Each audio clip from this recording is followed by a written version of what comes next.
Rain of Troy hotline. Alicia, Michael, what's going on? We know you have takes. We have takes. I'm actually surprised that your rant line, rave line, whatever, isn't completely full. Why can't we just win a game? Can I blame Michael Castillo for this? Can I blame Bob Connolly for this? Can I put on a zebra shirt and just go out there? Scratch, claw, up against the wall. Can't explain it, what I'm feeling right now, guys. I can't believe it. Let's open up that rave line! Woohoo! Oh, I can't believe USC is 7-5 again. Oh no!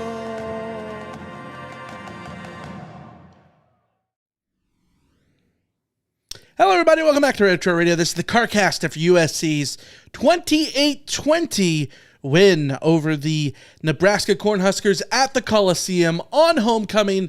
As always, you can follow us on Blue Sky at Rate of Troy and Facebook as facebook.com/Rate of Troy. Email address rateoftroy@fanside.com and our phone number 818-643-7227. Second Woodsboro Show. I'm your host, Michael Castillo, along with my co-host here in the Rant Troy studio in Los Angeles, Alicia Artola. Hello, everybody. Hello, we're back after a victory. USC has, would you say that they've slayed their demons? Yeah, I was calling it exercising their demons. Yeah, it's a better way of doing it. Yeah, it was. I mean, I thought the broadcast actually did a pretty good job of laying it out for the audience who may not know or may not realize that this was a matchup between two teams that just have a really hard time winning games late. And the whole thing about the fan bases, both of them, if there were Nebraska and USC fans sitting together, they would be looking at each other saying, no, you're going to win. No, you're going to win. No, you're going to win. I think both fan bases likely expected that they would lose this game once it came down to the final minute. And in the end, USC's bad luck mojo at the end of games and close games was no match for Nebraska's bad luck mojo at the end of close games. They've been doing it longer. So they just have that edge on USC when it comes to losing these heartbreakers. And thankfully, that means that USC won a game. Yeah, this was one of the weirdest games I think we've ever seen, right? Like they were talking about it on the broadcast. I thought the broadcast was great. Benetti and Heward were so good, as they always are. They're two of the best in the business, but like they were so good at encapsulating the absurdity of this game. I don't know that I've seen a game with as like sloppy of play, crazy bounces in every direction, benefiting both teams at times. There was horrific refereeing in this game. Typically, it was one of those things that it certainly wasn't pretty. The only thing pretty on the field were USC's uniforms and the end zones and the 50-yard line with the old logo. I love the 50-yard line logo, by the way. It pops more, doesn't it? So here's my opinion on all the throwback stuff. The throwback stuff was kick-ass. Love it. Absolutely loved it. I think it should still be a one-off. I think that USC should stick with the crescents. I wouldn't mind keeping the end zones. I could go either way on the way that USC does the end zones, but yeah, give me that midfield logo over the midfield logo that they have used in the modern era. Yeah, I agree. I like the gold SC. I saw a post on Blue Sky about like the uniforms, and like someone was like, I think it was Chris Vianney. Chris Vanini was saying that this is one of the rare cases where the throwbacks are worse than the normal jersey. But see, to me, I don't know that these throwbacks, the Robinson stripes, I don't know that they are better than the Crescents. It's a coin flip. Like they're both great. They're right? not. Like, but that's the thing is like, it's hard to have there is no jersey that USC could wear that is better than their current home jersey. Right. So no matter any alternate that they wear is going to be worse than their current home jersey. So it's, I responded to him saying that the funny thing is that the Crescents are throwbacks. Yeah. These are the old school uniforms that USC went back to. Yeah. Well, my thought was like, I think, first of all, I like the idea of wearing throwbacks for homecoming. I think it's great. I think that make that a new tradition, make it a new thing. Yeah. Bring out these end zones for homecoming, make them special that way. I do think it would be cool if SC just every 20 years just went back and forth between the stripes and the crescents, back and forth. It would make them feel special. Yeah. And I like that. But anyways, let's talk about this game a little bit more. Alicia, you usually go on a long, I wouldn't say a rant. Sometimes it's a rant, certainly, but a long little monologue here. So take it away. Your thoughts on SC's win. I'm really interested to hear what some of the things that you have to say, because I think that you've shared in our Discord some thoughts that I think we definitely need to address. So I won't get into those specifically, but I think that the main talking point from this is definitely USC changed their starting quarterback. How did it go? And in a funny sort of way, Jaden Mayaba validated both sides of the Mayaba argument. On the one side, the reason why in the first half of the season I wasn't necessarily totally on the Mayaba train was because my feeling was he had turnover issues at UNLV. He had issues with passing against pressure, and that for what USC was doing, that turnovers would make things worse for USC, and not being able to withstand pressure would make things worse for USC, even if he brought more running game to the table. And what we saw in this game was that when he had pressure in his face, he threw up, dumb passes that one of them got intercepted and returned for a touchdown, very costly. And he did the thing that all running quarterbacks, or all quarterbacks with any sort of scrambling ability, do, where they try to string out a play and try to do too much and then lose the ball, fumble, and give the ball back to the opponent. So that's tough. Those turnovers were exactly what we feared from Jaden Mayaba. Now, the question all season was, is the trade-off of accepting that you're bringing in higher risk with Jaden Mayaba, is the trade-off in the end worth it, because Jaden Mayaba's running ability and his big arm make up for any turnovers or big mistakes that he makes? And I think in this game, he ultimately did prove that the trade-off was worth it, because his big arm did force Nebraska to, they couldn't just sit there and stack the box, because he was willing to get it downfield. Had a couple moments where his scrambling ability and chuck it up YOLO mentality created a huge plays for USC. And one of the things that we've talked about over the last couple of years is that it's possible that USC doesn't do enough YOLO stuff to just let guys like Deuce Robinson go and make a play. And that, those kinds of plays, we see it from a USC perspective all the time. Those kinds of plays are backbreaking. They just demoralize you. And for once, USC was doing those demoralizing things to the other team. And then I think the big thing was Jaden Mayaba's legs and the changing game plan, because I think USC has run a few of those plays in the past, but USC was very heavily relying in this game on the sort of option-y kind of, it's not a true triple option, although that fourth down, the fourth down pitch was certainly more of that sort of the option game. But USC was doing a lot of the shell game of where is the ball going. You have Zachariah Branch coming along to fake the jet. Sometimes they ran it, sometimes they didn't. You had the handoff that you could go to the running back. You always had the opportunity of Mayaba keeping it and running it. So it's not a triple option exactly, but there are three options on a play, or from a defensive perspective, three running potential outcomes on any given play that they have to account for.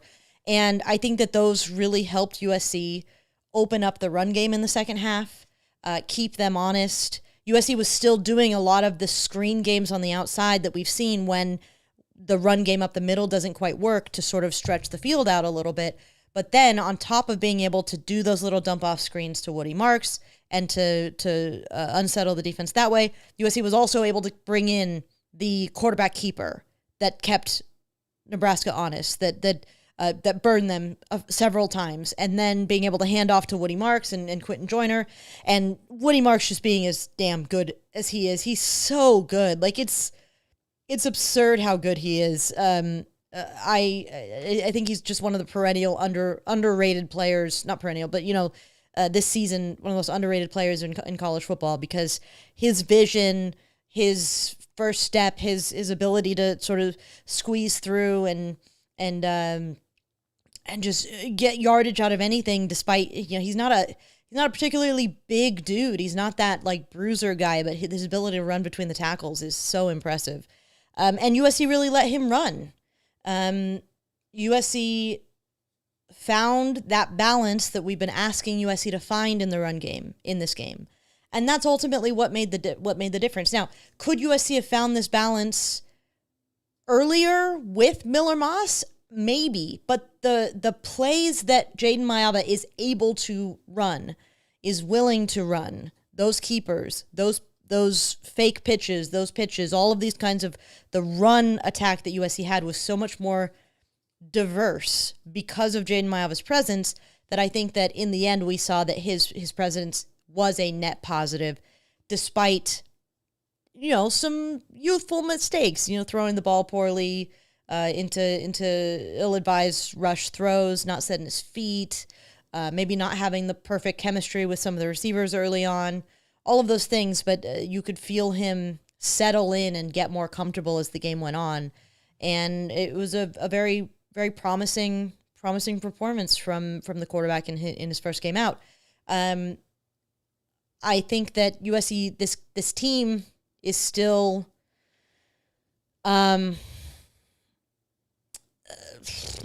sloppy at times, mistake prone, and from the important players too. Lake McCree misses a block to lead to a blocked field goal. Mekhi Lemon has 2 bad penalties called against him. Zachariah Branch drops a pass and has his own late hit penalty on him. There's miscommunication or something with Kyle Ford. Kyle Ford early on didn't feel like he was really running his routes very crisply, and it caused a couple incompletions. And I think that this game wasn't the most stellar example of what USC can be, but what this game was a good example of what USC, of how it is possible for USC to play the way they have all season and win a game if they just close out the game. And they closed out the game offensively with that final drive, which was outstanding. And then they closed out the game defensively. I mean, when was the last time USC held the opponent scoreless in the fourth quarter? I could go back and look it up, but I think it's probably since maybe against Rutgers, but probably against Wisconsin. It's been a while, and it's interesting because at the early part of the season, we were talking about how great SC was in the fourth quarter, right? Like, yeah. Through the first month, we were talking about SC as a first half team, right? They were so great in the second half against Michigan, even though they gave up the long run at the end and ultimately lose that game. They played significantly better in the second half. Wisconsin, they blow them out in the second half. Utah State, they held on for the shutout. LSU, they held them to 1 rushing yard in the fourth quarter. And then after that, it was nothing but like the defense running out of gas or not being able to make that fourth down stop after a bunch of third down stops, and the offense not being able to put games away. And then they lose a bunch of one possession games because they blow leads in the fourth quarter. So it's been sort of both. Well, and it was second half too. I sort of forgot this, but USC didn't give up a touchdown in the second half. Mm-hmm. They gave up 2 field goals, and those field goals were victories in getting those stops. I think the defense was great today. Right? I thought the defense was excellent. I thought there were a couple moments where it felt like the defense was giving ground in the second half and in the run game, but they responded well to USC's interceptions, to the turnovers. I mean. And they got those big stops in the red zone that ultimately proved to be the difference in the game. They were great on third down. They had their one fourth down attempt that they didn't they ran a zero blitz and got beat on it, which I wouldn't have necessarily called that made that defensive call, but you know, whatever. They got the stop in the end. I do think that part of my problem with evaluating this game is, I think from a USC perspective, you just have to be happy that you won the game. Like, you have to be happy that Jaden Maiava gets a victory in his debut. You won the game. You had guys like Zachariah Branch, Kamari Ramsey back out on the field, Jalen Smith back out on the field, and they do make a huge difference for this defense. It was just a really good performance from USC in the sense of sort of almost narratively. The issue is it's hard to peel apart what is USC and what is Nebraska, because Nebraska has its own demons and Nebraska has its own issues, and Nebraska is not exactly a team that's playing good football right now. They lost to UCLA last week. They, as we've said, have made a gone years now without being able to win close games. So it's like who's chicken or egg kind of thing, which came first. It might just be that Nebraska always loses this game, and so USC was bound to win this game because Nebraska was always going to find a way to lose it. That's entirely possible. I still think that from a USC perspective, you have to take it, a win is a win. And working through some of the growing pains for a guy like Maiava and showing the run attack that USC was able to do in this game was a pretty net positive. But it's a weird game. It's certainly not a perfect performance. Certainly not a performance that suggests that USC can beat Notre Dame, for instance. Because, I thought Jade Maiava was really fun to watch, but like Notre Dame's secondary will make him pay for a few more of those plays. I think USC had some fortunate bounces go their way. USC had some fortunate flags not get thrown. I'm not saying that USC deserved to lose by any measure, because what we may have seen in this game is USC's DBs finally figuring out that, Big Ten refs are simply not going to call pass interference or defensive holding, so go right ahead and be handsy, because all of those lessons from previous years where USC's coaches had to focus and practice on not being handsy, throw them out the window. Be handsy all you want, and you'll get stops. So, I think that's maybe adjusting to the Big Ten a little bit, but, it's just I'm just happy USC won. I'm just happy that USC won, and we're not sitting here talking about a terrible loss in those wonderful uniforms with that wonderful field on homecoming. Yeah, when SC is 4-5 coming into the day, 5-5 now, and they've lost all these close games, you gotta feel good when they at least pull it out. Was it a great win that you're going to tell your kids about? No. But like, you got to start somewhere. You got to, Lincoln Riley, when he was interviewed at the end on the field, was like, we were due for one. And like, I know that people hate hearing the one play thing, but like, he's right. They were due for one. They were due for having a game finish where they get the interception that Greedy Vance got in the end zone on the last play of the game, because my God, all the plays in which SC has been this close and not made at the very end, like, they were bound to get one to go their way. They got it in this one.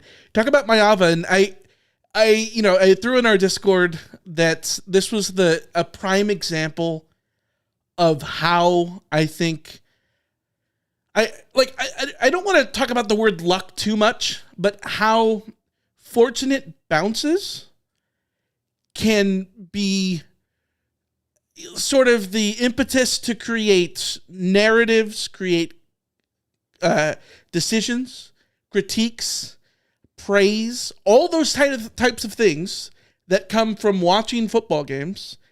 I think a lot of those things often can be the results of whether or not a ball bounces your way or not. and how at the razor's edge there, that determines whether somebody is good or bad, whether you like them or you don't like them or whatever. This was a game in which Jaden Mayava got those bounces to go his way. He had the pass where he just sort of threw it up to Deuce Robinson. Probably not the best decision at all. YOLO pass. But it works out. And Deuce Robinson, to his credit, we've talked about it all season. What a game from him. He has not put his body out there and used it. He's, 9 feet tall, and he hasn't played like he's 9 feet tall.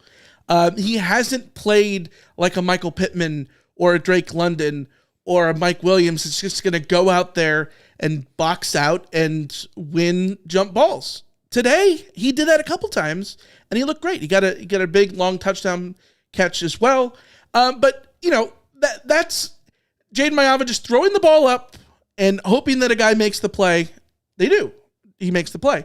The touchdown pass to Kyron Hudson. First of all, Kyron Hudson's ability to not make a catch look easy is incredible. It's impeccable. I don't know what this guy does. I don't know how he became the dude who's all my catches are going to look crazy difficult.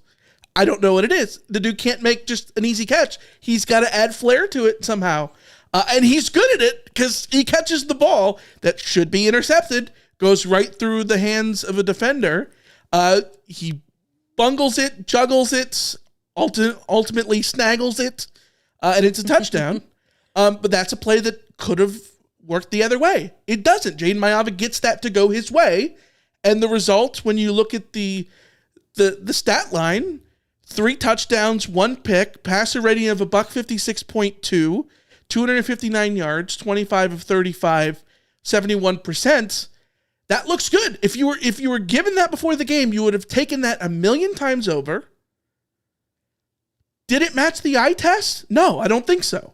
The last drive, I think the last SC drive to score the touchdown to put them up 7, which ultimately probably wins the game, right? Because if Nebraska just has to kick a field goal there at the end, I mean, we've seen the game play out before. Yeah. They're making the field goal and SC's losing at the end, right? But SC gets into the end zone. Nebraska can't settle for the field goal, but that drive was money. Why was it money?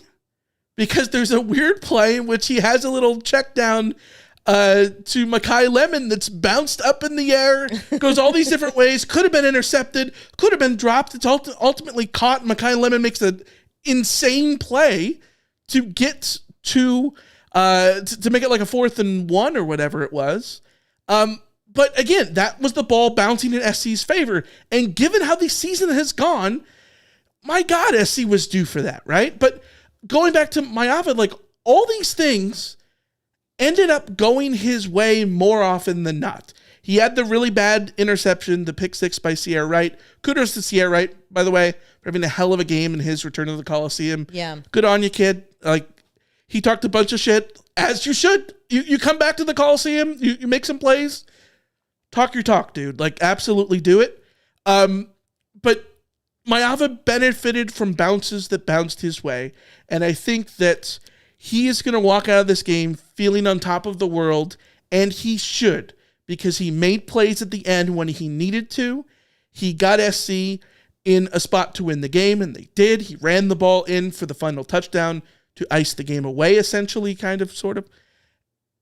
And I think the most impressive thing from Jaden Mayava for me is he had amnesia.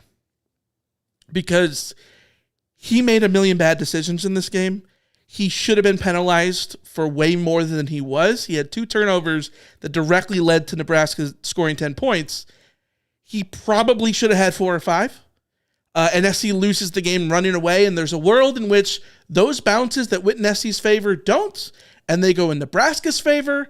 And we're talking about this game like it's the quarterback version of the Cyrus Hobby game. Mm-hmm. But that didn't happen. And despite all those mistakes, Jaden Mayava was there and continued to build confidence in the second half. And I think that that's good. For a young kid making his first start at SC in the Coliseum, it's homecoming. They got new throwback uniforms.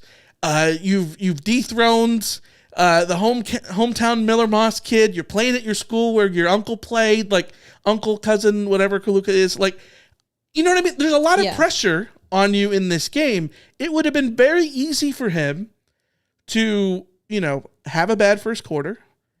And then let that implode his day. But he didn't do that. He was able to step in and continued to, make plays in the second half. He was 9 of 11 in the second half. I thought the passing game was very good in the second half because it was just the game plan in total in the second half I thought was great. Yes. I want to get more into the run stuff because I think I'm validated in a point that I've tried to make on the pod, which we're going to get into. Right. I have one more thing to say about Mayava before we move on to that for the record, but yeah. Yeah. Can I say go no? for it? Yeah. Okay. This is the tough thing. There's a thing in sports that is simply difficult to qualify. It's called the it factor. And everyone tries to figure out what the it factor is. But the it factor is simply, I have come to believe that the it factor is that bounces go your way.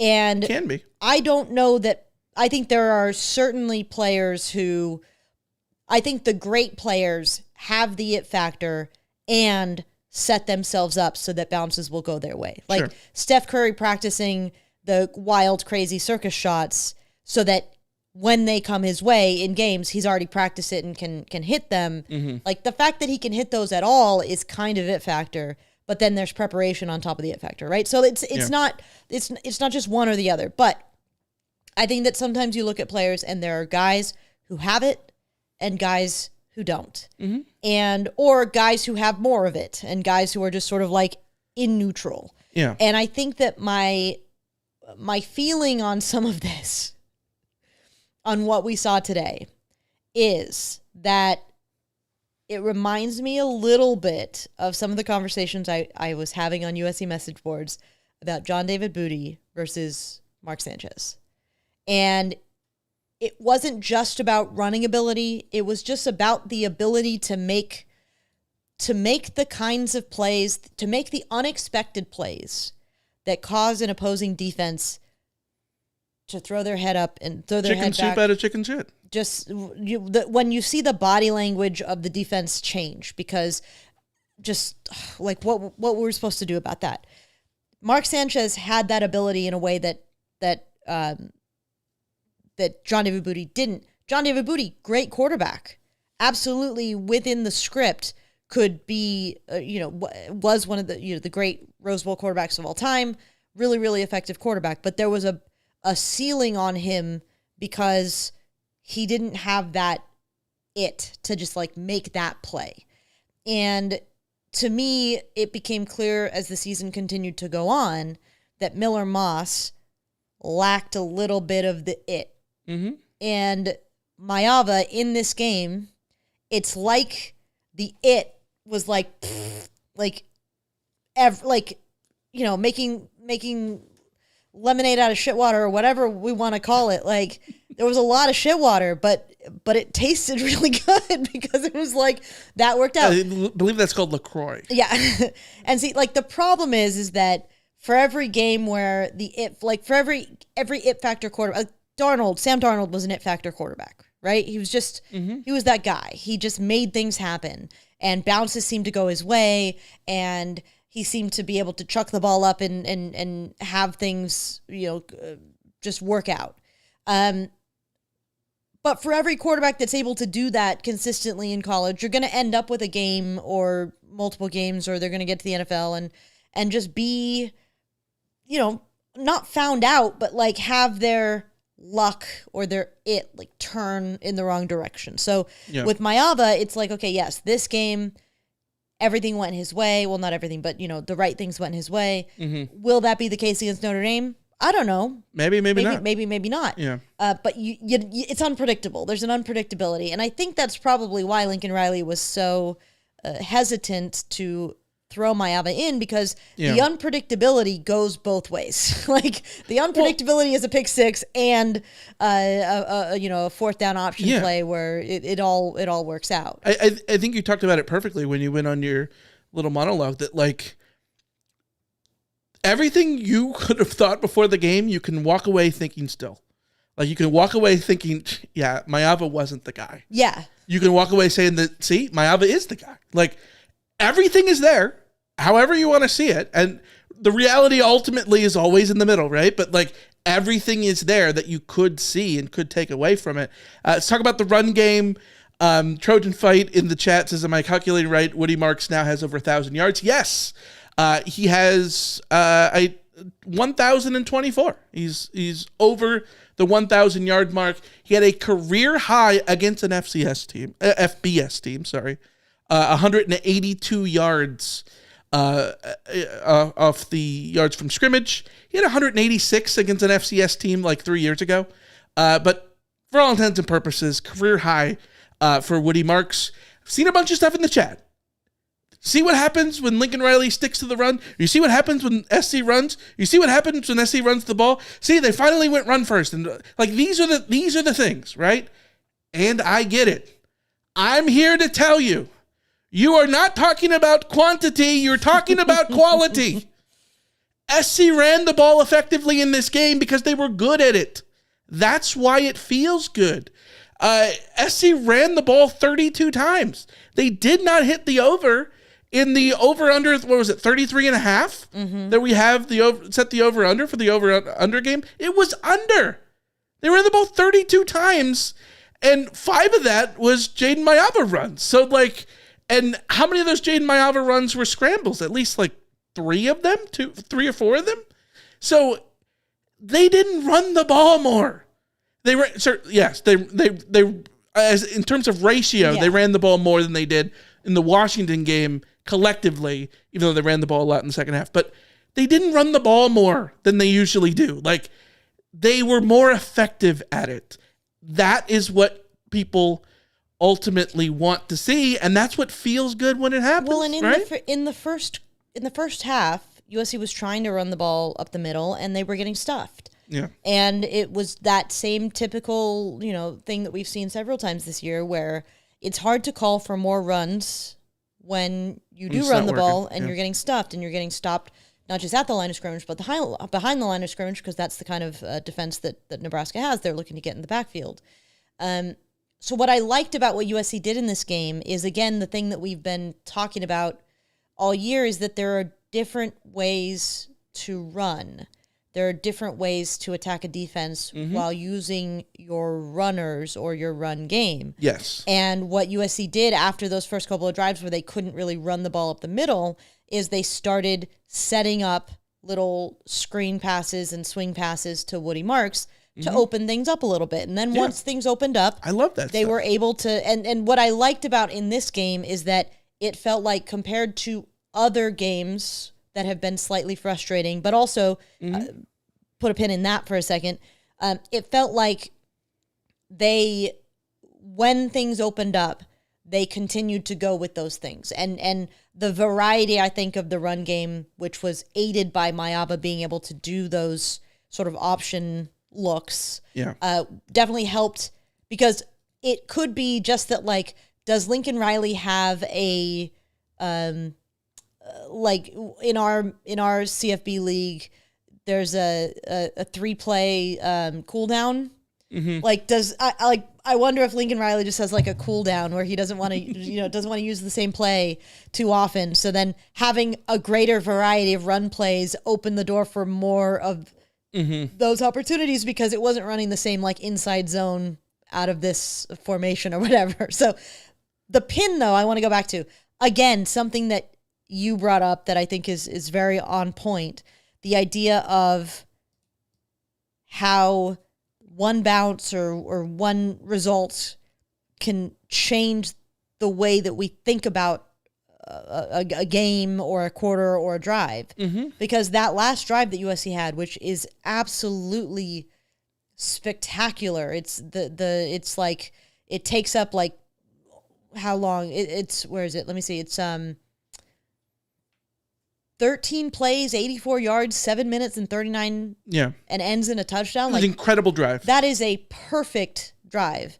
Obviously, you don't want to have to convert a fourth down on a perfect drive, but you convert the fourth down, so you're they don't go chill. for it on fourth down if it's 4th and 10. Yeah, and they only get that that opportunity because Mekhi Lemon has the bouncy bounce catch that is miraculous. Things going your way.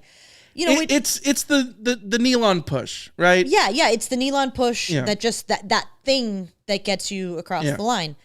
Against Washington, USC had a drive where they were running the ball. They ran the ball 8 straight times, get to the goal line.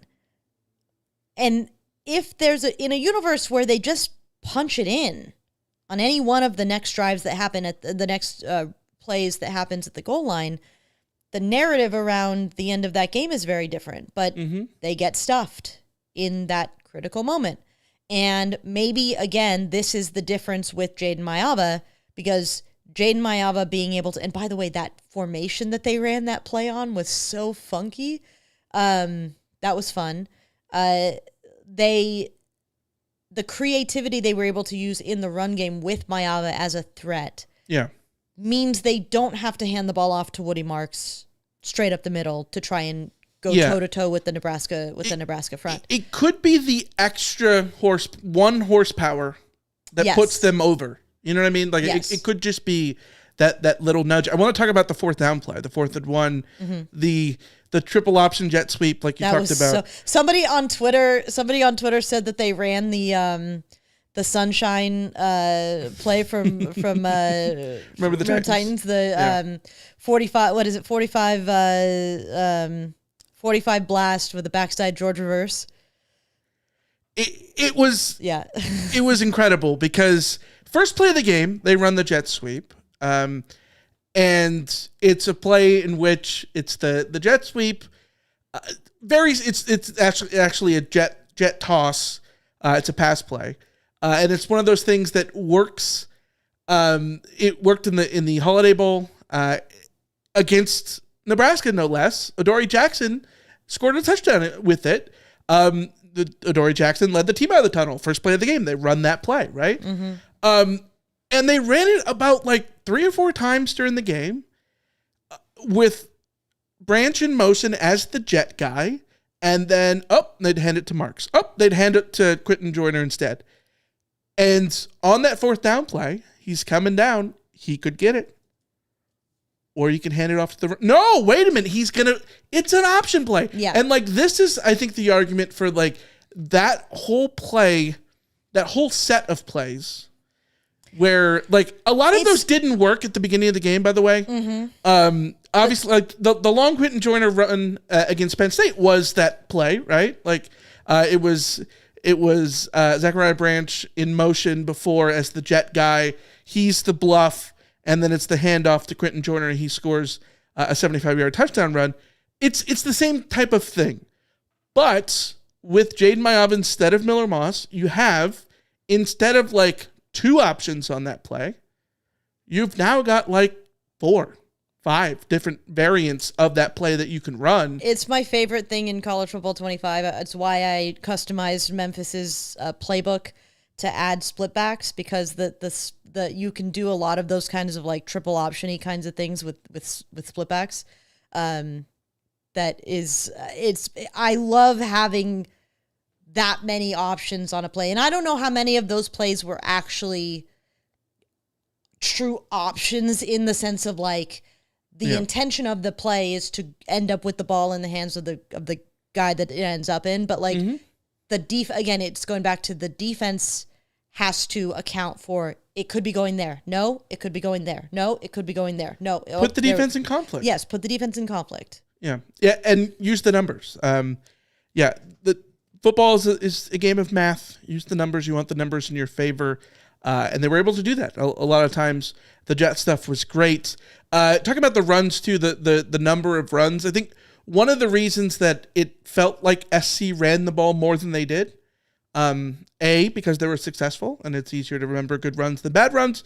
The other thing is, of the 35 pass attempts that Jaden Mayava had, 17 of them were either to Branch, Marks, or Joyner.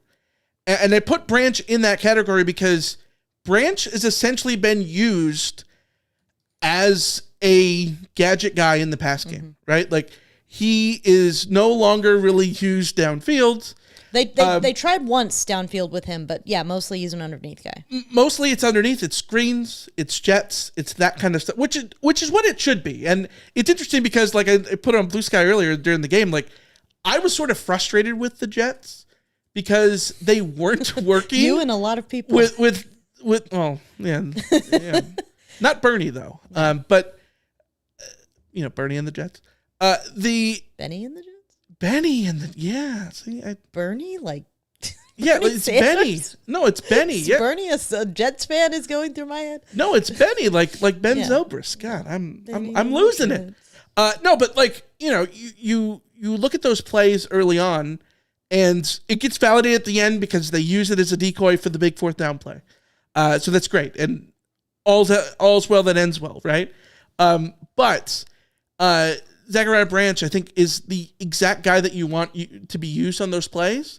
He doesn't always succeed in them. Sometimes he's there and the blocks don't work in his favor, or he's there and either on those little screens or the jets, and he runs in a place where the blockers aren't, or whatever it is. I think he has a lot of room to get better there. There was a nice little screen first play of the fourth quarter that was nifty, picked up a bunch of yards.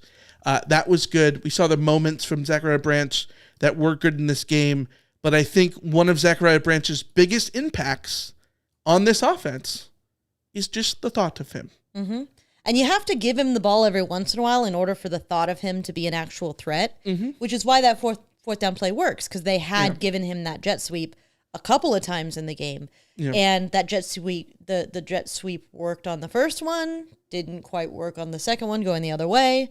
If I'm missing any other ones, then forgive me, but those are the two that I remember. Zachariah Branch is a little bit of a feast or famine player, and you'd like the feast to be more feasty, but if the feast at this point is going to be 9 yards, then I can live with that. If his presence is setting up other plays to be successful. I do agree with some of the people in the chat, though. It would be a lot easier to justify Zachariah Branch's usage in this offense if he didn't have one killer drop every game. Yeah. And he wasn't out there committing, a late unnecessary roughness penalty.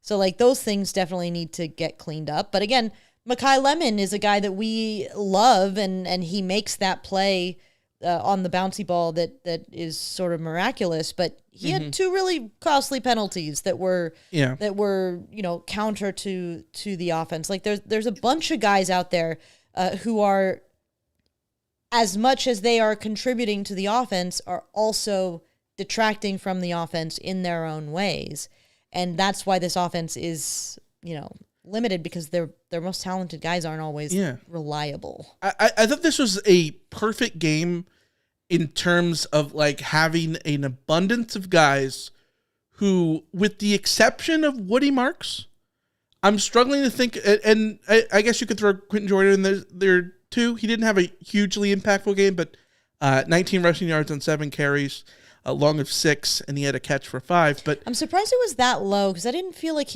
I felt like he was getting 3 yards a pop, at least. Like 3, he was in the 3 to 5. 5.260042. Still no negative rush for him. Yeah. But a couple of zeros, which are obviously the worst carries for him so far this season. But this was a perfect game to look at, like, the number of guys who, and Mayava's a prime example of this. Lemon's a prime example. Branch, prime example of dudes who had great plays and bad plays together.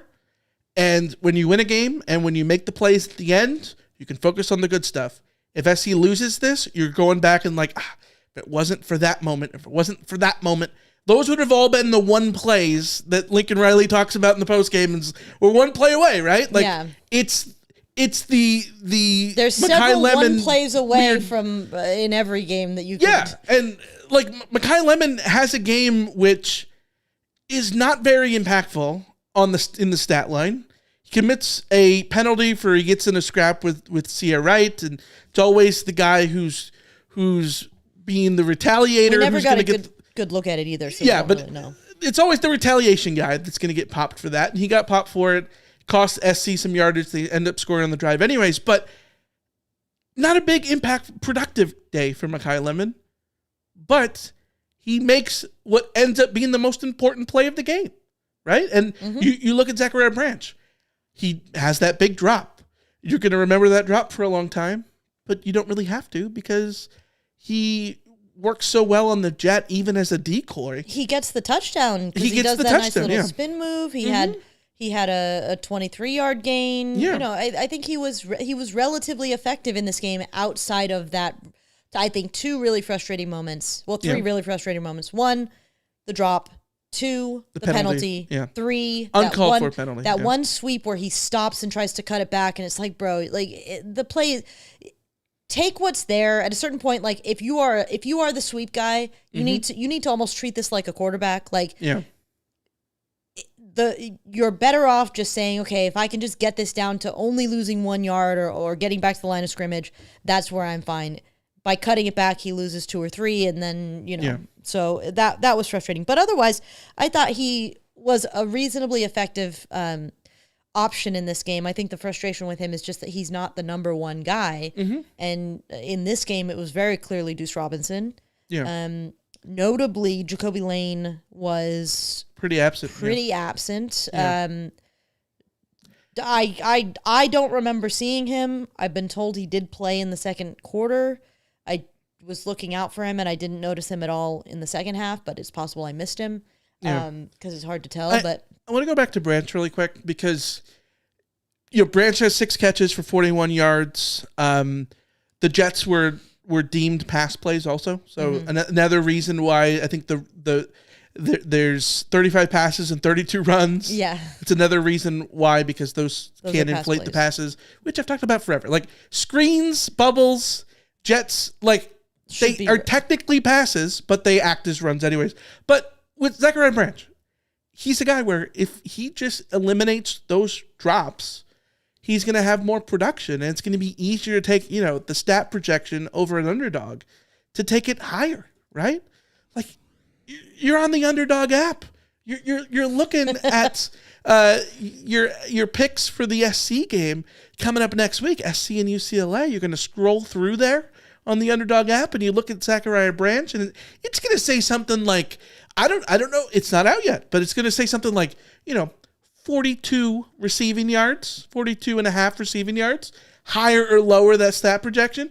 And you got to think, is he going to have a key drop? Because if he does, it might be lower. If he doesn't, it'd be higher, and you can take that higher or that lower. You get all those things over at Underdog Fantasy. It's one of the best fantasy apps out there. Go download it, Underdog Fantasy. Over 5 million Americans are playing it right now, and it's super easy to join on their website. Just go to Underdog Fantasy or download the app. Think your favorites will go higher or lower than their stat projections and yards, touchdowns, catches. Cook up some entries for a shot to win real cash prizes all season long. Download the app today and use the code Reign of Troy, all one word, Reign of Troy, and get up to $1,000 in bonus cash instantly. Every player, every touchdown, just select higher or lower on Underdog. So download the app today and use the code Reign of Troy to help get up to $1,000 in bonus cash instantly. Here, as this Carcast is brought to you by Underdog. You must be 18 plus, 19 plus in Alabama and Nebraska, 19 plus in Colorado for some games, 21 plus in Massachusetts and Arizona, and present in a state where Underdog Fantasy operates. Terms apply. Void in Colorado. Concerned with your play, call 1-800-GAMBLER or visit ncpgambling.org. In Arizona, call 1-800-NEXT-STEP or text NEXT STEP to 52342. And in New York, call the 24/7 Hope line at 1-877-8-HOPE-NY or text HOPE-NY to 467-369. Alicia, let's talk about the defense. SC holds them to 10 defensive points allowed in this game. That's what I'm calling it. I'm calling it 10. You can say it was 13. I don't think that the 3 should count for them. There was a drive that started at the 16-yard line. They held them to a field goal. Yeah. They didn't give up anything. Yeah. 10 points, basically, that they allowed. Danton Lynn had one of his best games. Certainly the Nebraska offense has been an issue. There's a reason that Matt Rule, ended up hiring Dana Holgerson on a whim, even though he had been consulting with Lincoln Riley and SC earlier in the season since he was, not coaching anywhere. And, he had his impact. There were a few jet sweeps that they ran. We know that he's the jet sweep king. But Raiola didn't look amazing. 27 of 38, a $191, a touchdown and 2 picks. The second pick for him is in the end zone, last play of the game. If you got to throw that ball. It's just whatever for him. But the first one, great play by Jalen Smith. To your point earlier, he was handsy. Yes, absolutely. Is it called PI or holding in the Pac-12? Yeah, probably. But this game was not in the Pac-12. Yeah.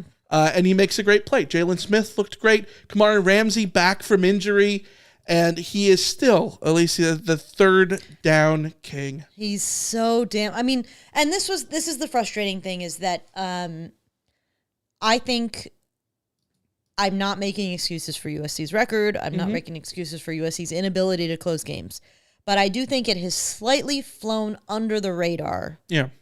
How the defense, without Kamari Ramsey and without Jalen Smith and without Eric Gentry on top of that, is so much more handcuffed without those guys than when they're back in. Like I think USC's defense without those guys we saw them give up, 24, 28 points per game. They're good without them. They're good enough to win you games without them. Yes, they're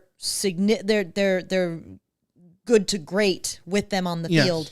And you saw that in this game, holding the offense to essentially 10 points, 10 real points. I do think if I'm a Nebraska fan right now, in addition to being pissed off about the no call PIs, all that kind of stuff, which, we relate. I get it. The refs suck. I don't think the refs are biased towards USC because this season would look a lot different if they were. Yeah. They are just incompetent and they just choose not to call any of that. Whatever. Aside from that, I think I would be frustrated because I thought that Nebraska ran the ball rather well. Knowing what we know about USC's defensive line, defensive front seven, if I'm Nebraska, I look at the efficiency that I was getting out of Dowdell and Johnson. I would have just wanted to see Nebraska run the ball more. They run the ball 25 times. They're in the position that USC was in before, where it's your quarterback. I know your quarterback is the big name, but also he has some flashy moments, but he also has some misses and some mistakes in him. And some of that, I would have just run the ball more and really challenged USC in the trend. I think Nebraska made 2 big mistakes for me. Number one is they didn't commit to the run and really force USC to stack the box and stop them like a brick wall or prove that they could do that. Number 2, Matt Rule. Matty, my guy. Couple of questionable decisions. My guy. There is one thing that has been consistent about this USC defense. One thing. They do not, cannot, and will not stop you on 4th and short. Hell, they won't stop you on 4th and medium or 4th and long either. Yeah. But they definitely won't stop you on 4th and short. To have 3 different 4th and short decisions and punt on each and every one of them around midfield, bruh. I'm torn on this because, especially the one that was on their side of the 50, in a one possession game, I thoroughly understand punting it away because if you don't get it and SC goes up 2 scores or something like that, you're really handcuffing yourself. Absolutely. And maybe that was your chance to, not win the game because of it, right? The flip side of that, of course, is that the odds say that, 4th down is 50% anyways. And so the 50%, the risk of 50% is worth it because the gain of that 50% is significantly valuable. So you might as well do it. And, statistically, I get all that too. I see both sides here. I don't think there were any egregious no-goes from Nebraska in that sense. The egregious part was the stupid charade with calling a timeout to then come out and do a little fake, like we're trying to get you offside. It's my least favorite play in football. Let's see if we can get him to jump offside. I hate it with a passion. I think it's bad. I think it's dumb. It works a fraction of the percent of the time. It works best when you're not seemingly to try to do it and then just do it anyways. I hate it. I hate it. Everybody knows what you're trying to do. And then the quarterback's just gonna stand up and look with 3 seconds on the. We're gonna give up. All right. We're not gonna run it then. But to do it by calling a timeout before, horrendous decision for Nebraska. I didn't like that. Talk about them throwing the ball as much as they did. You look at the numbers here. 14 of Dylan Raiola's passing attempts were at or behind the line of scrimmage. So I think a lot of that is stylistic in that sense. Dante Dowdell was really good. They talked about on the broadcast that they wanted to sort of simplify it and have Raiola get the ball out quickly, and that's certainly what they did. But in that case, like, again, if your idea is to take things off of the shoulders of your young quarterback, then run the ball. Yeah. I don't know. Yeah. Johnson and Dowdell combined for 107 yards on 18 carries. Johnson 5.5 a pop. Dowdell 6.5. By the way, Dante Dowdell, such a great name. It's so good. Like, so it's good. Just the syncopation of it. Dante Dowdell. That's not syncopated, but you know what I mean. Yeah, the rhythm of it. Yeah. To be fair, like what's the poetry word? What's the the meter? Yes, but like the like iambic pentameter. Iambic pentameter, baby. Yeah. To be fair, like we've talked about how averages don't always mean that you're going to get 5 yards on that carry. Mm-hmm.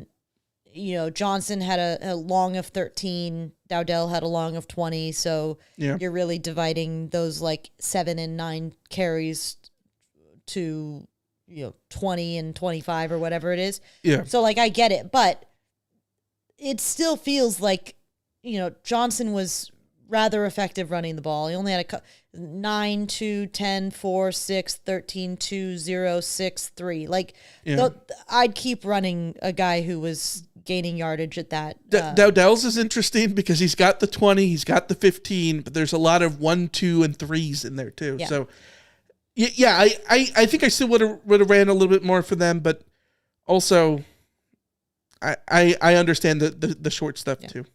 My big thing, like, again, I don't pretend to know their offense or what would work best for them. My big thing still is, if you are Matt Rule and you presumably know that USC has given up 6, 7, 8, 9, 10, 11 fourth down conversions in the last 5 games. Yeah. No team has had less than 50% fourth down conversions against USC since Wisconsin was held to 0 in late September. Mm-hmm. And you opt not to go for those fourth downs. I think you give USC's defense a gift. You have an opportunity to create a here we go again moment for USC's defense, and you never do it. Now, I get it. That depends on you actually converting, and there's a universe certainly where these are the times that USC's defense figures out how to convert. But I don't know. I think Rule played it wrong in the same way that people get mad at Lincoln Riley for playing it wrong. And I think it's worth remembering that when we are looking at USC and being hyper-focused on USC, there's always somebody on the other side making decisions that are either good or bad or questionable or whatever. Mm-hmm. And in this case, I think that Rule sort of let his team down. Yeah. No, I agree. I agree. Rule and Lincoln Riley, I think, have both been in a similar boat. They struggled in the one possession games. Has been a thing for Nebraska for years now. And I think there's a lot of overthinking at times. And that happens. I think it happens when you're in positions where you're not getting that one big play. It's so easy to sort of get in your own head sometimes. And so this is why I think that this game is so important for SC to just like win a game at the end. It wasn't pretty. It was ugly. But like you got through it. You proved to yourself you can do it. You can do it. Like we were talking about the Rutgers game before. Like the defense didn't allow I think didn't allow a touchdown in the fourth quarter of that game. Like got a couple fourth down stops. Mm-hmm. They proved that they could do it. Is beating Rutgers the canary in the coal mine for like USC being a great team? No, certainly not. But when you are a defense that has struggled to get those fourth down stops in the fourth quarter, doing it against Rutgers is a starting point. It's proving to yourself that you can do it.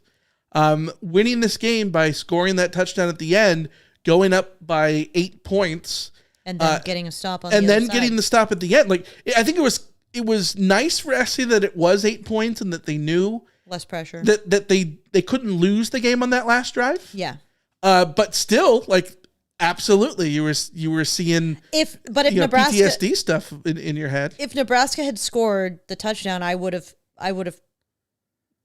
bet on them getting the 2-point conversion as well. Just like the psychology of everything, mm-hmm. and maybe USC would have gotten the stop. I don't know, but it certainly wouldn't have felt good. We've talked about John David Booty in this game. There was a comment in the chat from SJ earlier that John David Booty, the knockdown at the line of scrimmage guy, SC famously did not win a game because they couldn't get the 2-point at the end because it was batted down in Corvallis. So let's wrap this thing up with a couple questions. Jessica in the chat says, what do you need? What do you think it would need to take for Miller Moss to win his job back? I don't think Miller Moss can win the job back. I think Jaden Mayava has to lose it. I think there's certainly a world where Mayava throws like 3 interceptions in the first half, and Lincoln Riley says, "I've seen enough of this," and goes back to Moss. I think that is a possibility, but I don't think this is in Moss's hands anymore. I think this really depends on Mayava making enough plays and avoiding the too many critical errors. He can. Again, the problem with Miller Moss was that he was turning the ball over twice a game and didn't have the dynamism that Mayava has. Yeah. Mayava can turn the ball over twice a game, but so long as he, creates the turnover, that creates the touchdowns that he creates on the other end, you sort of have to prove that balance. But, there are quarterbacks who get to a point where they are unplayable. See Oklahoma with Jackson Arnold earlier this season. He had such a miserably bad first half that they were like, you know what, this is our guy, but also we cannot have him come out and be our quarterback for the second half. So I think it would take that, like a disaster situation. I think it's very difficult because yes, there was a world that could have happened this first half of this game, right? Yeah. Because one touchdown probably should have been picked. The other one right before was a crazy decision that could have been picked, less so of a pick chance at the end, but like was a crazy throw to Deuce Robinson, right? And there were other ones that were risky throws, but I think so. I think you got to think about this 2 ways. In a vacuum, I think if Mayava has a half where he throws 2 or 3 picks and doesn't look good, then yes, you bring in Miller Moss to start the second half or whatever.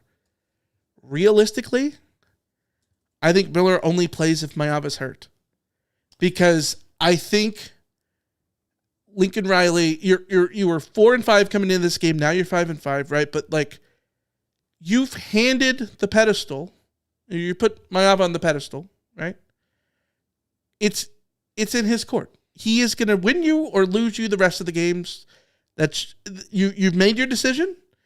Going back to Miller Moss, I think would kill Mayava's confidence, right? Like these things are tough. But if you're trying to beat UCLA and he's throwing, if he's, I don't think, and this is the thing is like, I don't know that this is, I mean, this is a possibility with any quarterback, but like we're talking doomsday scenario where he commits 4 turnovers against UCLA in the first half. Like if you're Lincoln Riley and it's the difference between bowl eligibility and not, like you're going to make that quarterback change. But you would think, I'm just saying that I think there's other things at play here. Yeah. But yeah, I like. We got a super chat, so we got to jump in with this. Big ups to Tim in LA with a good old super chat. Back in the win column, baby. I was gonna open up another mango cart and have it for this show, but I didn't. I do like. Also, thank you for the super chat, Tim. It is really nice to have win column super chats.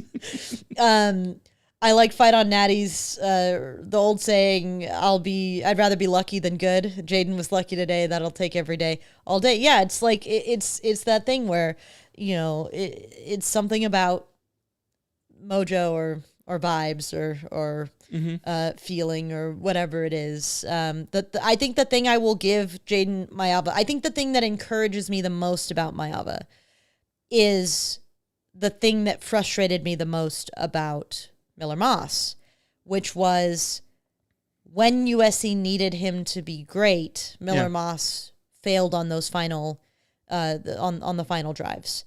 And what we saw from Mayava in the second half, particularly in the fourth quarter on that drive, he did everything right. Even the bad snap, he jumps right on it and prevents disaster. Like I just thought that he had a composure in this in the final. When the game was on the line, his composure and his playmaking blended beautifully to result in a USC victory. So that's big. That's the difference. That's the better lucky than good. Like luck is a difficult to quantify kind of thing, but Mayava better have Mayava's vibe that gets you a win than have to suffer through a loss. Yeah, and like I said in the beginning of the show, most impressive thing I think for me with Jaden Mayava was the amnesia. Like he could have let all the scary plays and the turnovers, the fumble and the interception, he could have let that doom his day, and he didn't.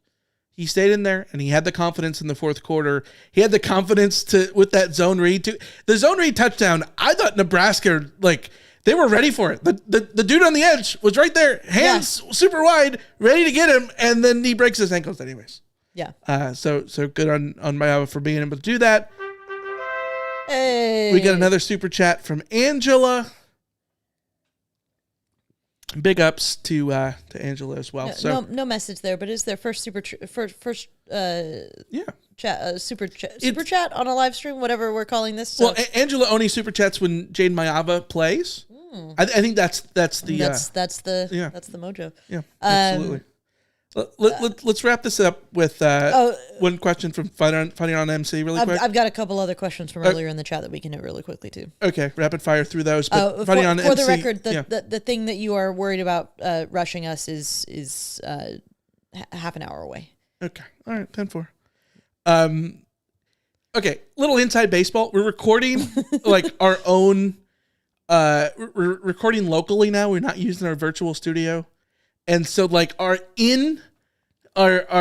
in-show communication now, very difficult because in our virtual studio, there's like a little chat box. So we would like communicate like, oh, I go back to me. I've got a point, or, oh, you're talking too much, or, your phone isn't on silent, or whatever it is. Like you can just type these things to the other person.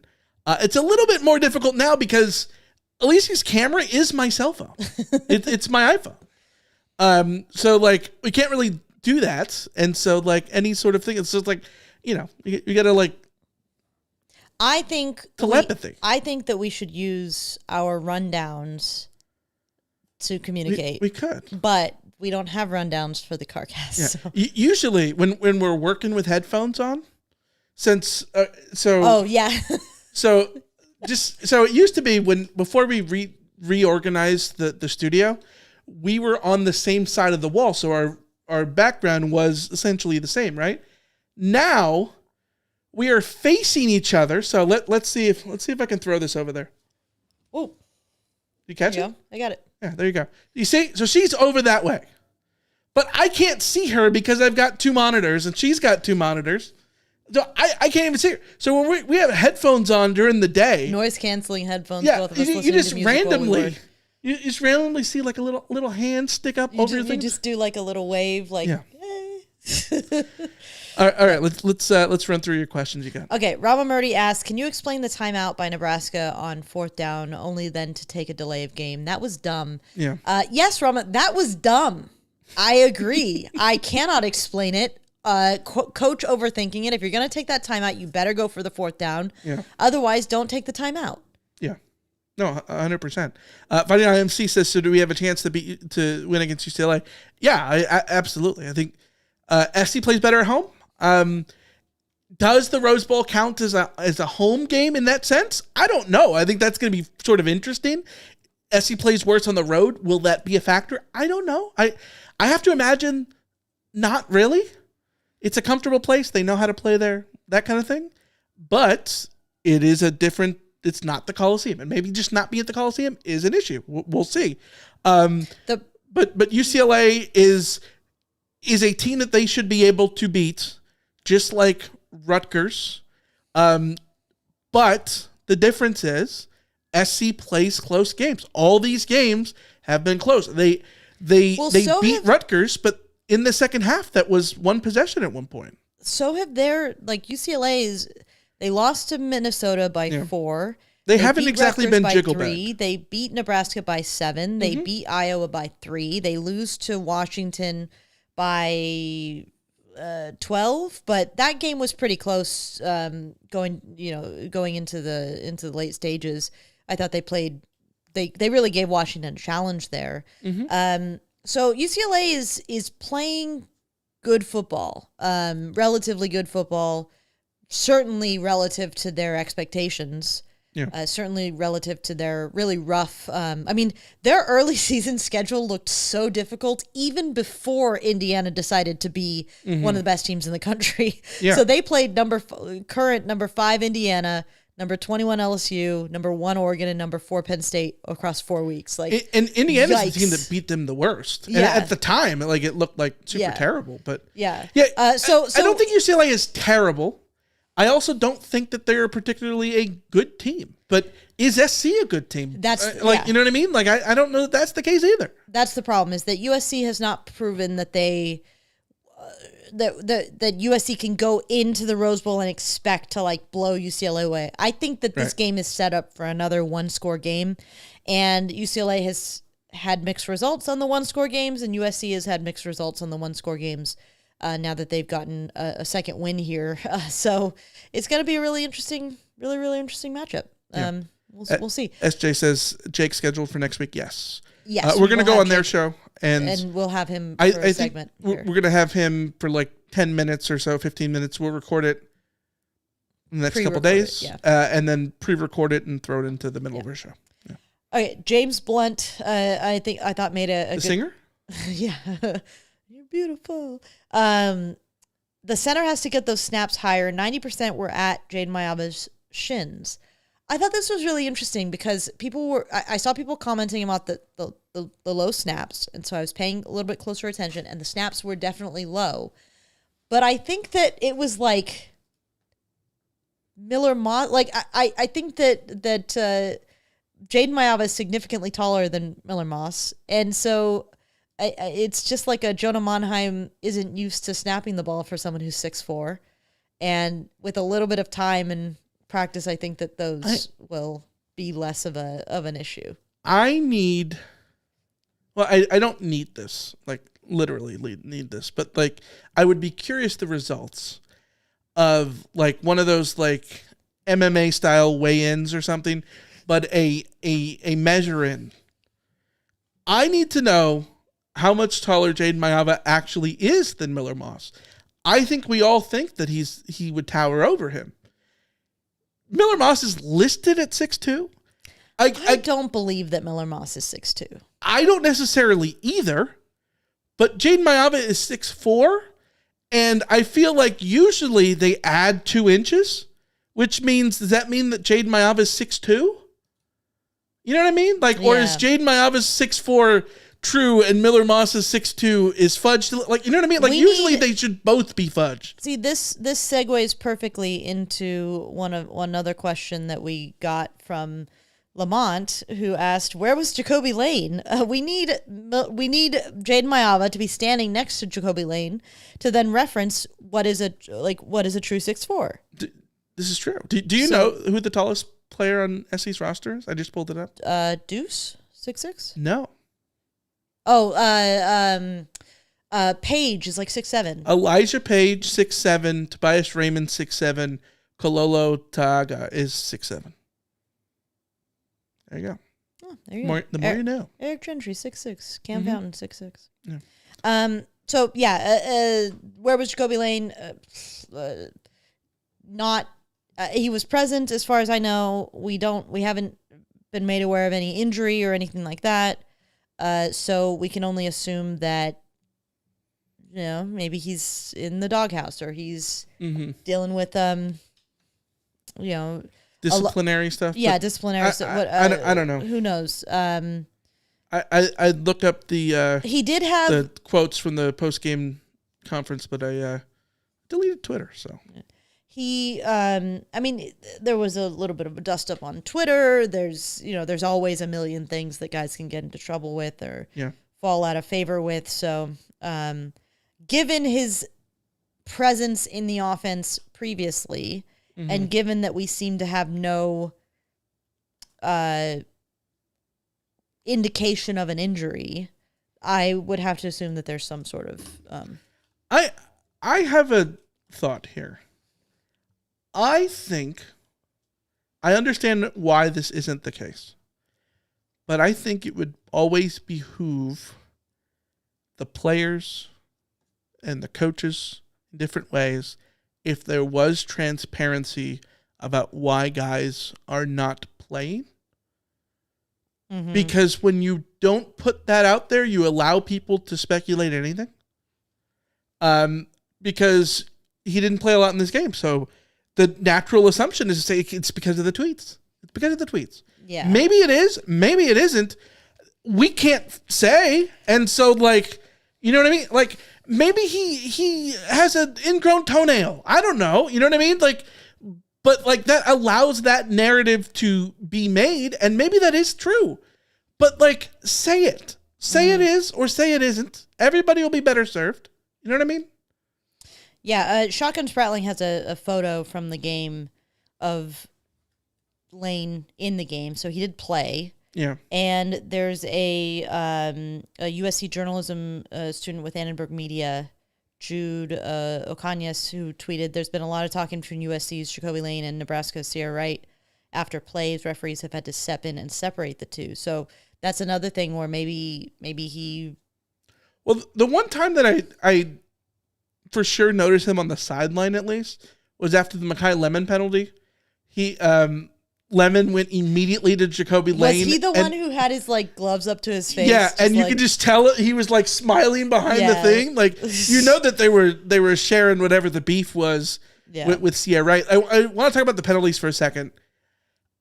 I am someone I'm okay with an aggressive penalty. A face mask, I get how it happens. Illegal hands to the face. I think that is one of the toughest penalties because I know it's a technique thing, yes. But I also think that once your hands get up there and you're locked in battle and you're engaged, can you even take it out? I don't know. I only played offensive line for one game in a turkey bowl in middle school. So I can't tell you, but you know what I mean? It seems to me like it would be difficult to actually take your hand off of there. But so the G.J. Abasiri illegal hands to the face, I feel for the kid. I'm sympathetic. I understand how that kind of stuff happens. I'm fine with a player being aggressive there. It sucks that it was with Nebraska having their back against the wall, and it takes away some of the greatness of Eddie Zaplitzky, which we can talk about. But it's the uncalled for stuff that getting in, pushing and shoving Sierra. Like, let Sierra Wright talk his shit. Let him do it. You don't have to talk back. You know what I mean? After the play or during the play, Zachariah Branch pushing a guy. Like, you don't have to do that. It's unnecessary. They got to be more disciplined with that. So, my 2 cents. Eddie Sapitsky, can you say the name? Can you say it? I believe it's Zaplitsky.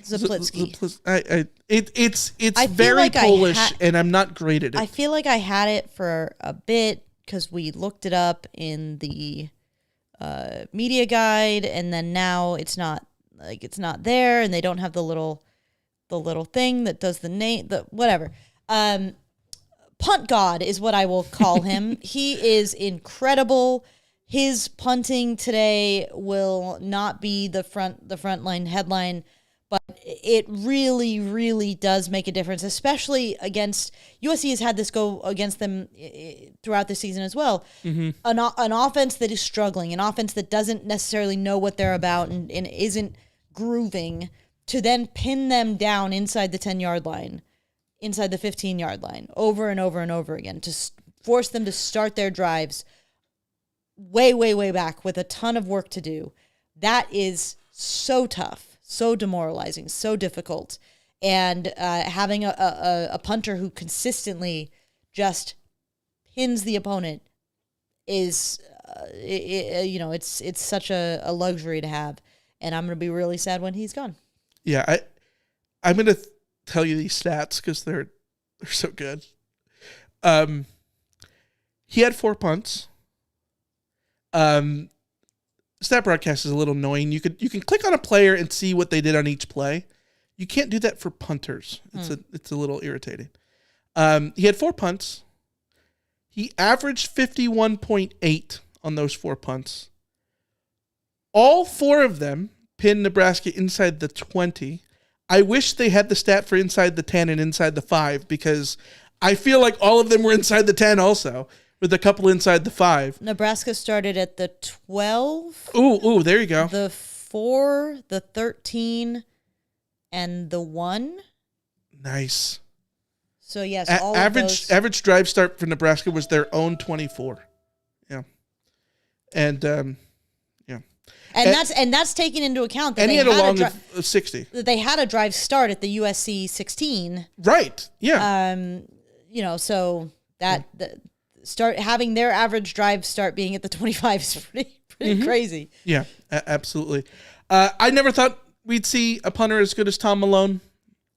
And that if SC did get a punter as good as Tom Malone, I would have thought they would have been one of those Australian guys, like a Ben Griffiths. Yeah. No, it's Blitzky, Polish guy who transferred from ASU. Yeah. So one of the best transfers USC's had in a while. As we head out, I would like to update the folks on my least favorite stat of the season that continues to go on, and because it continues to go on, I simply must keep tracking it. Mm-hmm. USC is 10 games into the season. A defensive lineman who started the game has yet to log a sack. Today, Sam Green, Cam Fountain, Devin Tompkins, Nate Clifton started the game. The sacks came from Elijah Hughes and Solomon Tuliaupupu. Yeah.